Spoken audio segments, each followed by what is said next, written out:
Hello, hello, my friends. It is 2022, and here is your friend, herbalist and coach Jovanka Ciares, to welcome you to the new way of doing things on YouTube. This is the Reclaiming Wellness channel with your hostess, Jovanka Ciares. And I haven't been on YouTube in a minute, and it is because life happened.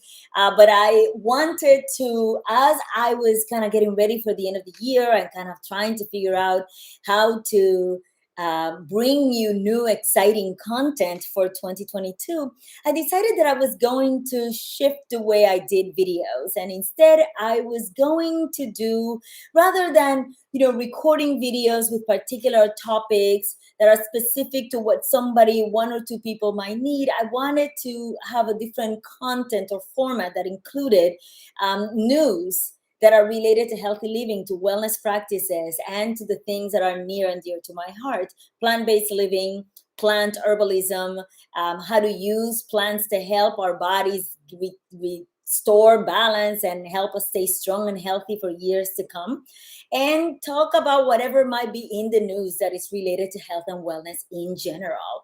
So, because this is live, it is cold out, so I put a little mini heater, and now I'm a little too hot. But alas, I'm here. So this is the very first of the live broadcast that I'll be doing, and slowly you'll start seeing me shifting to make them tighter and exactly what you want them to be. So this is for you, and I would want you to tell me what kind of content you want to hear. What kind of news do you want me to talk about? What kind of topics are important to you, so that then I can cater this particular broadcast to you.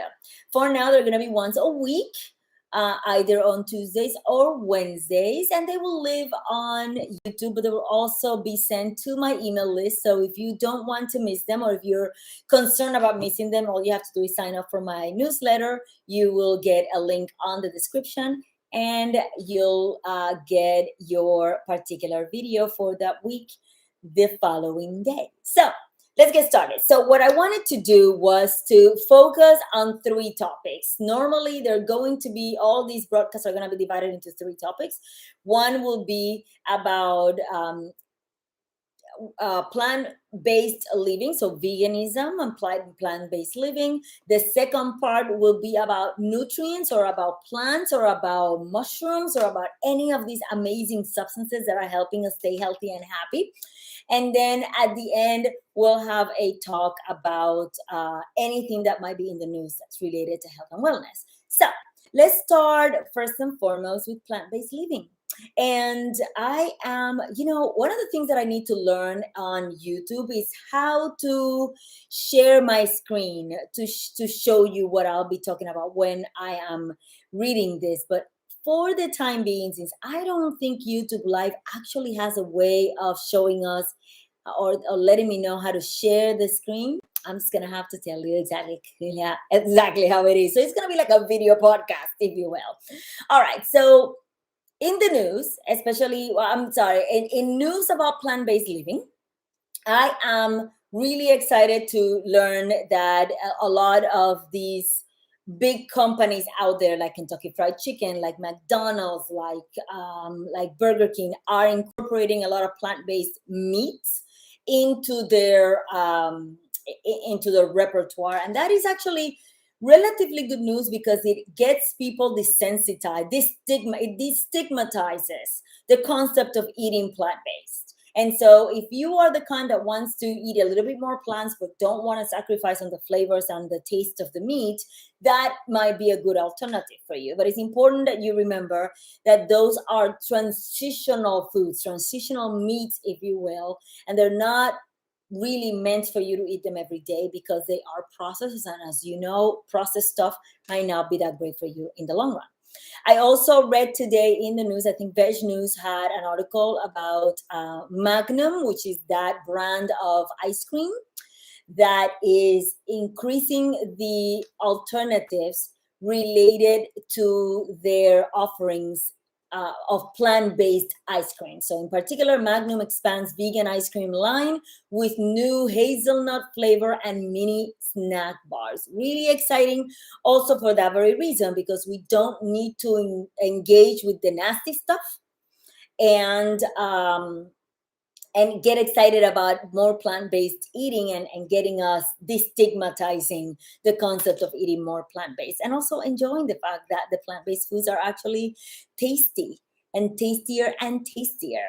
All right, moving on to some of the news that are specifically related to mushrooms. So this is all about plants that are medicinal in nature, and I wanted to focus on mushrooms because there was something that I saw on Men's Magazine. So this is a relatively established magazine talking about magic mushrooms that can be safely used to treat depression. There's been a study on how to use magic mushrooms as therapeutic. Remember, these mushrooms are illegal in the United States. They tend to be legal in some other parts of the world, but in most of the world, they are considered illegal. And so you cannot go to the store and buy them just like you can cannabis, for example. But there is a lot of, there's a study that was published in the Journal of Psychopharmacology that described an essential first step in demonstrating the safety and feasibility, that's a direct quote, in the therapeutic use of the psilocybin, the chemical compound of these particular mushrooms. There's about 200 species of these types of mushrooms that have that mind-altering chemical that we know today as psilocybin.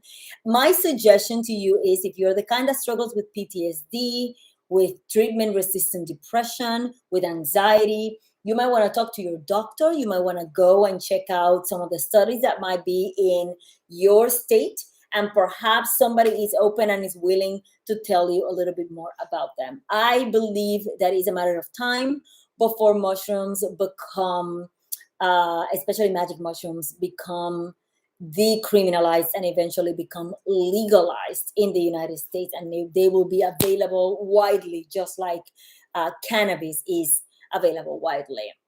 And speaking of mushrooms, we know the ones that are absolutely legal are considered superfoods, and now the general population is kind of catching up to that and understanding and using mushrooms for their well-being. If you are the kind that have never tried mushrooms before, my suggestion to you is to start with maybe some coffee mushroom blends. There's tons of them out there. There's a big company called Four Sigmatic that is one of the most popular out there, but truly there's a handful of them out there. So if you've never tried mushrooms, and you want to give them a go, perhaps a combination of coffee with mushrooms is a way to go. If you don't drink coffee, or if you're ready to go, then maybe you can do reishi in powder and have a little blend in the morning. What I normally do is I put a little bit of alternative milk. Normally I put some cashew milk, half a teaspoon of raw cacao, a teaspoon of my reishi powder, maybe some cinnamon and a little bit of sugar. I blend that, warm it up, and drink it. It tastes a little bit coffee-like because the reishi is a little bit bitter, but the cacao and the sugar make it like kind of like a mocha, like a mushroom version of mocha. So it's truly an awesome way for you to learn how to incorporate mushrooms. Mushrooms, especially reishi. Reishi is known as the longevity mushroom. People that live to be 100 in places like China drink mushrooms like reishi on a regular basis. And so, moving on to the topic of, I wanted to talk a little bit about slippery elm. And this is something that was in the news this morning, and I wanted to bring it up because we are all coughing. We are all concerned about our immunity, and we want to protect ourselves. Slippery elm is a type of elm tree. The bark is actually processed into a powder, into a very fine powder. And that powder is kind of like a light, like a dark beige color, kind of beigeish pink color. And that particular bark is highly soluble in water, but it becomes mucilaginous. It actually becomes, when it gets in touch with water, it becomes gooey when you leave it in water for a few minutes. The chemical components of slippery elm are known to help protect and coat the mucous membranes in our bodies. So our throats, our lungs, our esophagus, our stomach. So it is very well known a remedy against acid reflux, against inflammatory bowel disease, IBS. IBD is what I struggled with many years ago. And so I know slippery elm like the palm of my hand because I've been using it for years. It helps with constipation. It helps with ulcers in your mouth, with sore throat, with diarrhea, with cystitis, or any kind of inflammation in the bladder. There are some people out there that also believe that it can actually help treat STDs, especially syphilis and herpes, because those actually affect the soft tissues in the body, especially in the genitalia. I use it for sore throat. I use it to help protect my throat, and especially my esophagus and my stomach when I had ulcers. And what I did was I would have a glass of water, warm water, room temperature, not hot, because the chemical components will die out if the water is too hot. So room temperature is fine. A little bit warm is fine. Never too hot. And I would put about half a teaspoon in about 2 to 3 ounces of water. Move it around, give it a minute or two. You'll start seeing that the water turns into almost jelly-like, and that's when you take it in. It doesn't really have a big taste. It's not really that bad tasting. It's actually pretty ordinary. So it will be very easy for you to get used to the idea of taking it on a regular basis. I normally, when my ulcer was out of control, or when I had a big sore throat, I would have it, though that a small amount, like the 3-4 ounces, I would have 4 or 5 times a day. And then you just use it for a couple of days, up to 10 days, and then you let it be, because hopefully by then your mucus, your soft tissues are actually a little bit healed and feeling better, and you don't need to use it that much. So it is actually a win-win type of plant. I would absolutely recommend it. I just remember that I should actually put in here the topics that we're going to talk about this day. So today we talk about topics to discuss. We talked about, oops, okay, well, that's not the way it works. We talk about psilocybin. We talked about we talk about medicinal mushrooms. Oh yes, we talked about plant-based alternatives for ice cream and burgers. And finally, we talked about slippery elm. So for those of you who might be catching this at the very end, all you have to do is rewind to the end, to the top, when I actually finish with this, and you'll get to see a little bit of the topics that we're talking about today. Thank you so much for listening. Like I said, this is the first of many, and I'm going to refine them and get them really nice and tight as time progresses. But thank you so much for listening. Make sure that you subscribe, that you share this video with all of your friends all over the internet, and that you subscribe for more tips and your jolt of motivation for your healthy, happy, and beautiful life. See you soon.